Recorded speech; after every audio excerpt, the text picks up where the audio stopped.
Let's make argument then. Judge, because the state bears the burden of persuasion, we will waive opening and reserve closing.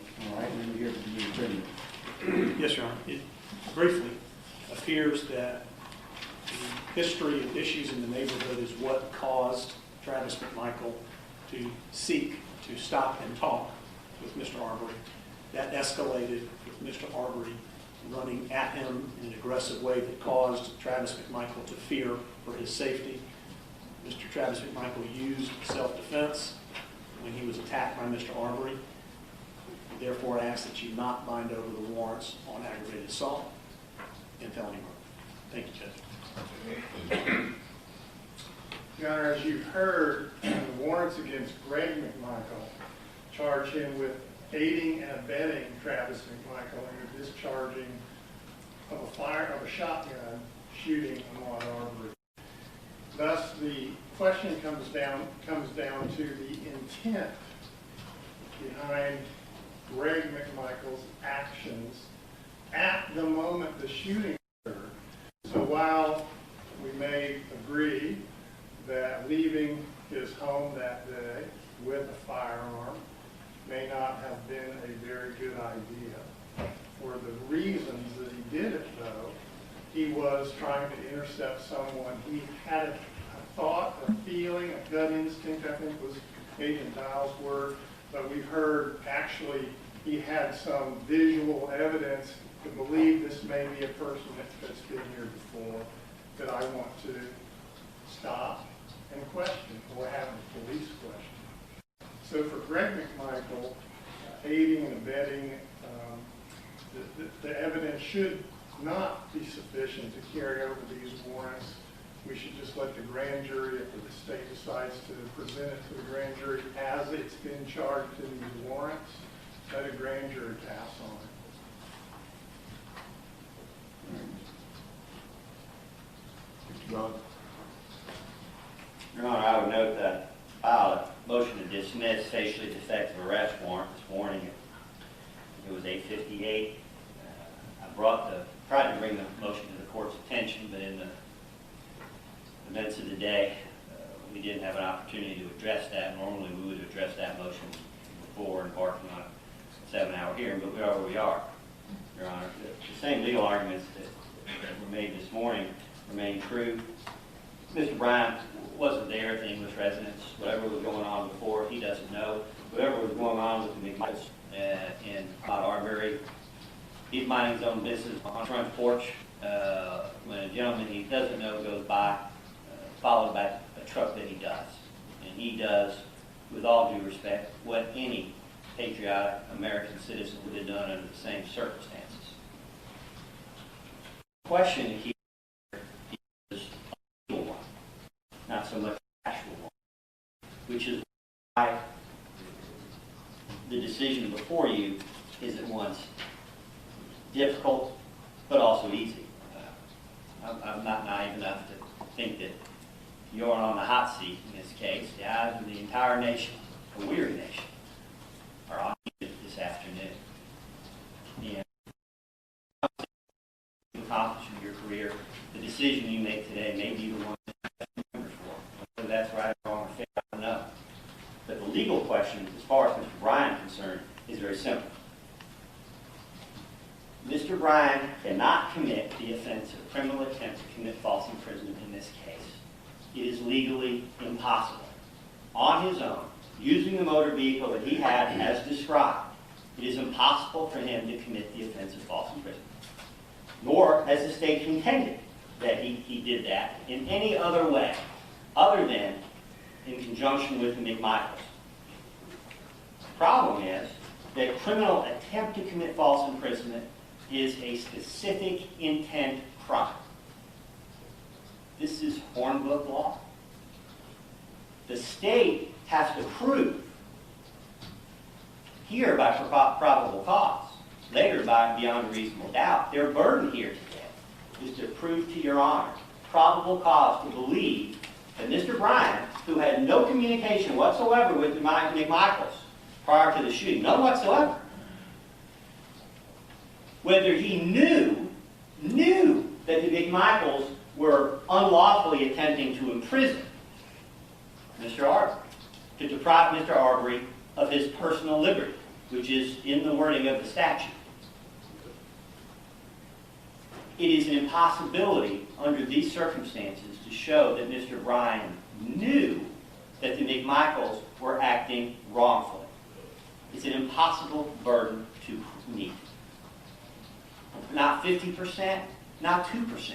There's not a scintilla of evidence to show that Mr. Bryan had the specific intent to commit the offense of criminal attempt to commit false imprisonment. For the reasons I have set forth in the motion, I think it's abundantly clear that Officer Dial, as an officer of the state, doing his duty as he understood it, very carefully crafted the warrant in such a way to avoid the very questions that Judge Walmsley was not presented with, but that you are squarely today. And again, it's a criminal attempt. The fact that Mr. Bryan does not know what's going on is his legal defense. The state has it backwards. They're thinking that because Mr. Bryan doesn't know what's going on, that he acted unlawfully. The fact that he doesn't know what's going on is his defense. He cannot form the specific intent to commit false imprisonment. And therefore, as a matter of Hornbook law, the charge is due to be dismissed. And the state of Georgia, the Cobb County District Attorney's Office, is capable of a bunch of prosecutors as we will ever see in this state, with all the resources at their disposal. If they have some case law, some legal authority, even some good faith basis to argue for the substantial expansion of our criminal law that they're asking for here today, they're going to have that moment in just a moment to do that. Your Honor, I'm not begging you to dismiss these charges. We expect that you will follow the law, just as the Arbery family has had a right to expect that everyone in the criminal justice system would follow that law. They're expecting justice. They're demanding justice. Well, on behalf of Mr. Bryan, I'm also demanding justice. We are respectfully asking this court to dismiss the criminal attempt to commit false imprisonment. Since the criminal attempt to commit false imprisonment is the only predicate felony supporting the felony murder charge, once the court dismisses the criminal attempt to commit false imprisonment, the dismissal of the felony murder charge follows. I would also point out that there has been no evidence presented to establish the causal relationship necessary to sustain the felony murder charge anyway. How Mr. Bryan's actions on that day have any causal connection, any proximate cause to the shooting remains a mystery to me. I think McMichael has argued the same point. But we don't even get there. You don't have to go through the tortuous history of felony murder in Georgia because the underlying felony doesn't exist. Mr. Bryan committed no crime. He acted lawfully, and as we would hope any concerned citizen in our country would do under the same circumstances. That doesn't mean that the McMichaels won't have their day in court, one or both. And surely the Arbery's have every right to their day in court, and for justice, whatever that means. But my point today, as I represent Mr. Arbery, is Mr. Arbery committed no crime. Whether he could or should have done something different, there's simply no crime. There's no false imprisonment because there's no evidence to establish specific intent to falsely imprison. And for that reason, we're asking you to do that. You know, it's been said in the book of Amos, which some people consider the Bible instructive, some don't. The book of Amos says, "Let justice roll down like waters and righteousness like a mighty stream." Latin, the Romans had a different phrase. Fiat justia ruat caelum. I'm probably mispronouncing that. And translated into English, that means let justice be done so the heavens may fall. And I fully understand the consequences for the community and for the court of dismissing the charge against Mr. Bryan. And I'm so glad that I'm sitting here and that I'm not in your shoes. But that is the result that justice demands in this case, and that's what we're asking for, nothing less. Thank you.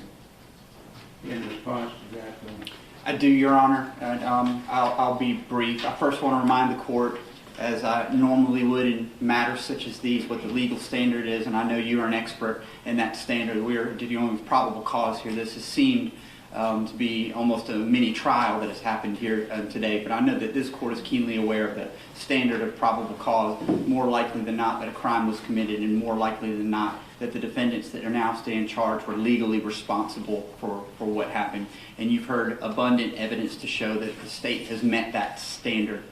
On February the 23rd of 2020, victim Ahmaud Arbery was chased, hunted down, and ultimately executed at the hands of these men. He was on a run on a public roadway in a public subdivision. He was defenseless and he was unarmed. Arbery, the evidence has shown, was shot down, unarmed in broad daylight in this quiet neighborhood. And literally the video shows that the blood of that man is on two of these defendants' hands. So we'll look to the defendants' arguments that they've made here and take them one by one. Understand that Travis McMichael is claiming that this is going to be a case of self-defense. I will remind the court that that is an affirmative defense that can be raised at trial. I would suggest to the court that the defense of self-defense really has very little bearing on the probable cause standard that's now before the court. We understand that defendant Travis McMichael at some future date may very well want to try to articulate to some other finder of fact that this was a case of self-defense, and we would welcome that opportunity to combat that defense. But I would remind the court that this is a case of involving probable cause at this point, and this is not a situation where justification warrants the dismissal of any warrants in this case. The fact of the matter is that there's no evidence that these defendants saw a burglary, saw any crime, had any subjective belief or even a hunch by these civilians that would authorize their choices that they made to chase after and ultimately gun down this unarmed victim in the middle of the street. As for Greg McMichael, we'll understand clearly that the argument here is that he is not a party to the crime. And I'll remind the court the legal standard that applies to all of the defendants in this case, not just to him. A person is a party to the crime if he directly commits the crime, such as Travis McMichael, intentionally helps in the commission of the crime, intentionally encourage another to commit the crime. And you have all of those elements here, particularly as it pertains to what Greg McMichael did. That's from pattern jury charge 14210. I will also remind the court that as it pertains to the McMichaels in particular, conspiracy culpability shows that any agreement between two people to do an unlawful act, such as illegal detaining a man who's on a run in their neighborhood, when you have that express or implied agreement and they associate themselves in that unlawful enterprise under conspiracy culpability, the act of one is considered to be an act of all. And I think that that's a succinct explanation for why Mr. McMichael is properly charged as a party to the crime and the two arrest warrants for him, including felony murder and aggravated assault. And using some but-for causation here, Your Honor, I will point out that but for the actions of Gregory McMichael walking into his home and asking his son to arm up with him, Ahmaud Arbery might very well be alive today. And I would suggest to the court regarding the arguments that Mr. Bryan has made that any American would have done what he did, those are asinine assertions. Any American would pick up the phone and call 911.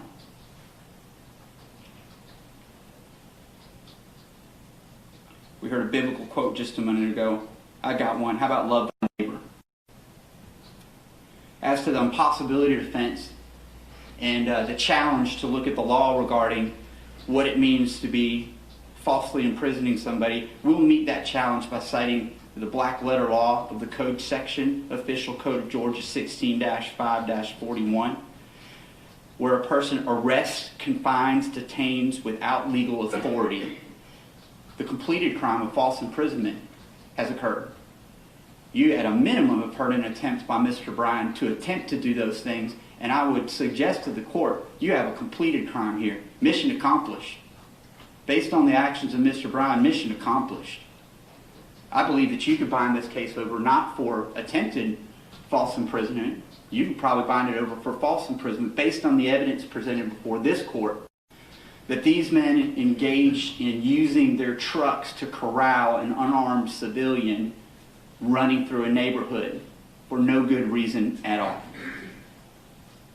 So to meet that challenge, we cite OCGA 16-5-41 as our legal authority. And I again will pose to the court the question under but-for causation, that but for the actions of Mr. Bryan, perhaps Mr. Arbery would be alive today. But for his choice to jump in this chase using 2 pickup trucks in a neighborhood, perhaps Mr. Arbery would have been able to flee his tormentors. And make no mistake about it, Mr. Arbery was tormented, he was hunted, he was targeted, and these men admitted that.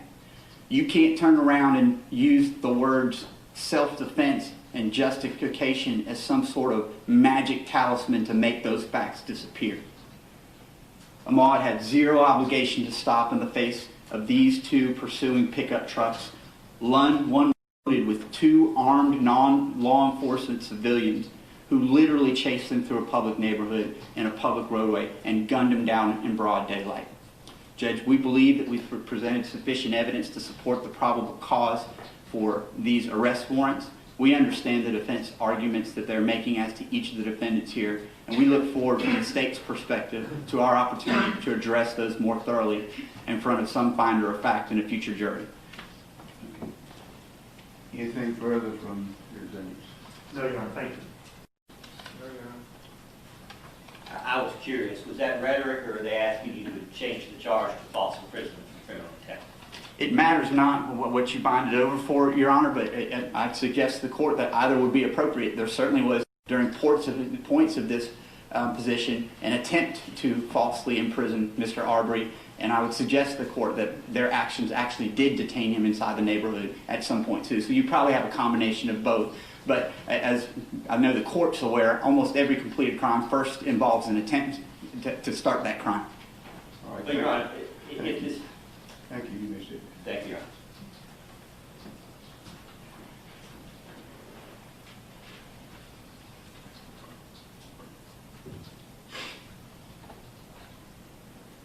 The case of the state of Georgia versus Travis James McMichael will be bound over to Superior Court of Glynn County, Georgia.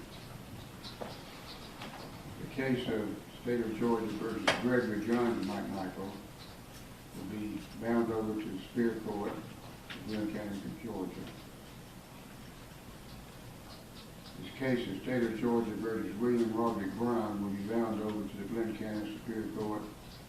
All of these are bound over on all charges set forth. Thank you, Your Honor. Thank you, Your Honor. Thank you, Your Honor. Anything further on that? Other than taking a photo of the exhibit and making arrangements to substitute that so that the defense can have the full poster board, I think that completes the matter for today. Agree? Thank you, guys. Thank you. All rise.